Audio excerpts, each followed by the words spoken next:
Hey, friend, it's story time. Today's story is a very special story to me.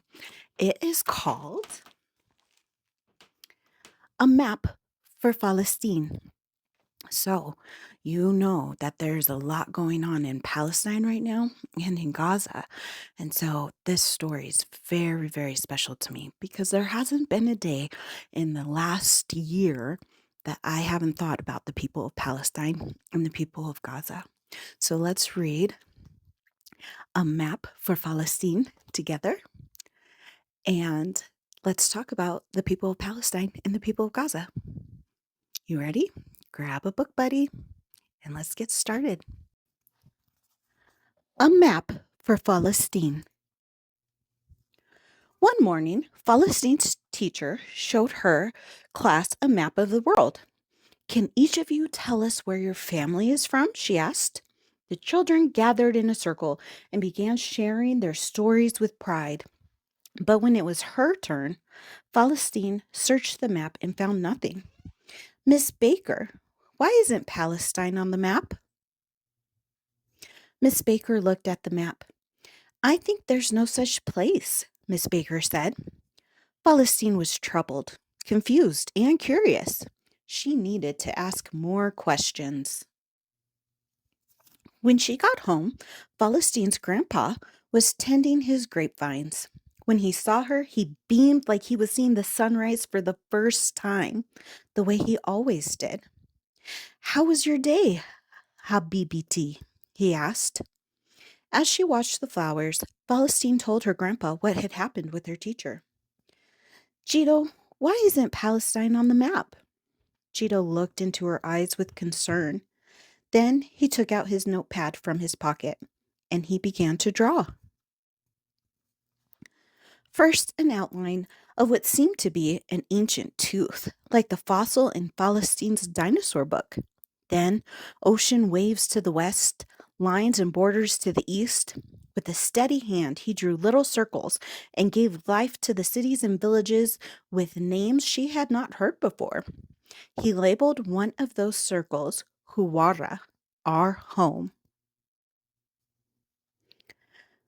When he was finished, he tore the paper out, folded it carefully, and gave it to Falasteen. Here is our map, Omari, he said, a gift from me to you. Your teacher needs teaching. You can show this to her so all your friends can learn too. When Falasteen went inside, her grandma was making her favorite treat, spinach pies. She washed her hands so she could help.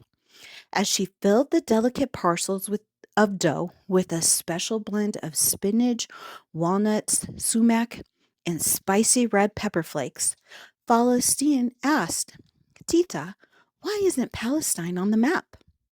Tita's eyes looked through Falastiin, and she spoke as if she was in another world. The soldiers came with their tanks and guns. I carried your mother in my arms and ran to the Jordan River to protect our family from harm. They destroyed our villages and gave them new names. They burned the fields and olive trees. We left our home and many loved ones behind. But I've held on to our house key. Tita unclasped the necklace she always wore and draped it around Falasteen's neck. Falasteen reached up to touch it, an iron key as old and precious as Tita. Falasteen was quiet and sad. After Isha prayer, when she was snuggling in bed, Falasteen told her mama about her day, about her teacher and the map at school, about the new map Jito drew, about Tita and her key. Finally, she asked one more time for Mama. Had an answer to every question. Mama, why isn't Palestine on the map? There are places, Hayati, you don't need a map to find, her mama said. Our favorite trail, your hideout in Tita's closet, the bird's nest in our chimney. Sometimes people live in countries. Sometimes countries live in people. Palestine lives in you and me. How can I be sure it's there when I've never seen it? There are many things in this world you haven't seen with your own eyes, Mama said. For your heart in your chest, the air in your lungs, from her olive groves to the sea, our homeland is as real as God above. Palestine lives in you and me. My teacher said it doesn't exist, Falasteen whispered. Mama nodded. There are people who say it doesn't exist, that we don't exist, but their maps can't erase us, she replied, her voice calm and clear. Their maps can't erase our memories. Their maps can't erase our past.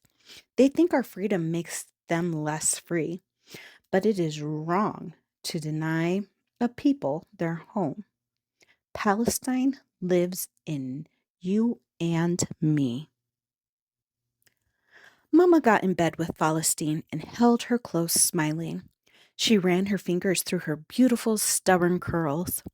Palestine lives in every Palestinian who cannot return, Mama said. She is in a million hearts that beat like drums. She is in the bread Tita bakes on Sunday morning. She is in every crisscross stitch of the throbe you wear for Eid. She is in the zatar that we put in our tea. She is in Hafia, Jaffa, Ramallah, and Lid. She is in Nasra, Nablus, Jerusalem, and Jenin. She is Gaza, most of all, and her dear laughing children playing soccer by the sparkling sea. She's in the stones we cast and the words we write. She is our past, our present, our legacy. She is called many names, but is older than them all. Palestine lives in you and me. Falasine smiled and closed her heavy eyes. She thought about showing her map and her key to her class in the morning, and she felt proud. Do you ever think we can go visit her sometime and meet our family? She asked. We will, Rohi, I promise. They're all waiting for us. Look, it looks like she's flying over Gaza with a kite. She looks happy. What do you think? Do you think she looks happy? The end. I loved that story and I hope that you did too. I hope someday that Palestine can be free and that everyone in Palestine, kiddos, mommies, daddies, aunts, uncles, grandmas, grandpas, birds, kitty cats, doggies, everybody can live happy and safe lives. And I hope that for you too. I love you very much, and I will see you next time. And don't forget, Free Palestine. All right. Love you. Bye.